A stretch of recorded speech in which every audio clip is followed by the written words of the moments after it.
மாண்புமிகு உறுப்பினர் ஆர் செல்லசுவாமி அவர்கள்.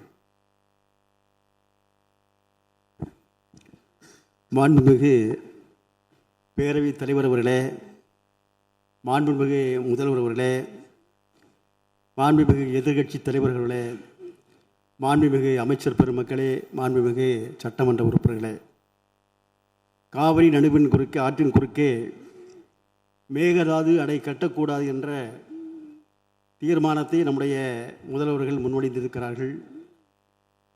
நம்முடைய தமிழகத்திலே தொடர்ச்சியாக ஆண்டு வந்திருக்கக்கூடிய அத்தனை ஆட்சிகளும் காவிரி தண்ணீர் சம்பந்தமாக எண்ணற்ற தீர்மானங்களை நிறைவேற்றி தமிழகத்திலே பலகட்ட போராட்டங்களை நடத்தியும் நாங்கள் அதை கண்டுகொள்ள மாட்டோம், ஏற்க மாட்டோம் என்று நினைத்து மீண்டும் காவிரி ஆற்றின் குறுக்கே மேகதாது அணை கட்டுவோம் என்று அடம்பிடிக்கிறது என்று சொன்னால் நிச்சயமாக அதை அனுமதிக்க முடியாது.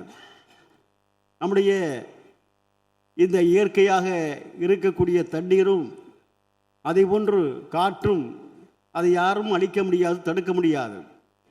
அதை தடுத்தாலும் மனித வளமே மனித குலமே என்பது அழிந்துவிடும். அந்த முறையிலே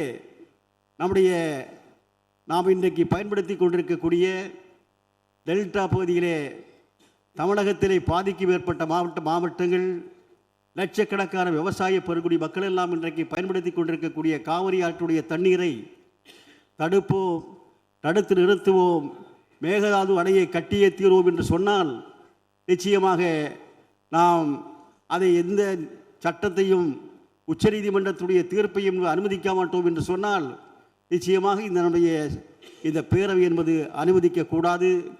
நம்முடைய முதல் கூட்ட தொடரிலேயே இந்த தீர்மானத்தை என்பது நாம் முன்மொழிந்திருப்பது என்று சொன்னால் நிச்சயமாக மார்க்சிஸ்ட் கம்யூனிஸ்ட் கட்சி அதை வரவேற்கிறது. தொடர்ச்சியாக இந்த நீதிக்காக, இந்த விவசாய பெருங்குடி மக்களுடைய நியாயத்திற்காக நிச்சயமாக இந்த மன்றம் என்பது தொடர்ச்சியாக தலையிட வேண்டும், அதற்காக குரல் கொடுக்க வேண்டும். இன்றைக்கு தமிழக மாண்புமிகு முதல்வர்கள் முன்மொழித்திருக்கக்கூடிய அந்த தீர்மானத்தை மார்க்சிஸ்ட் கம்யூனிஸ்ட் கட்சியுடைய சார்பிலே நான் ஆதரிக்கிறேன். நன்றி, வணக்கம். பிளே ஸ்டோர் மற்றும் ஆப் ஸ்டோரில் இருந்து பாலிமர் செயலியை QR கோடு மூலம் பதிவிறக்கம் செய்யுங்கள். செய்திகளை உடனுக்குடன் பெறுங்கள்.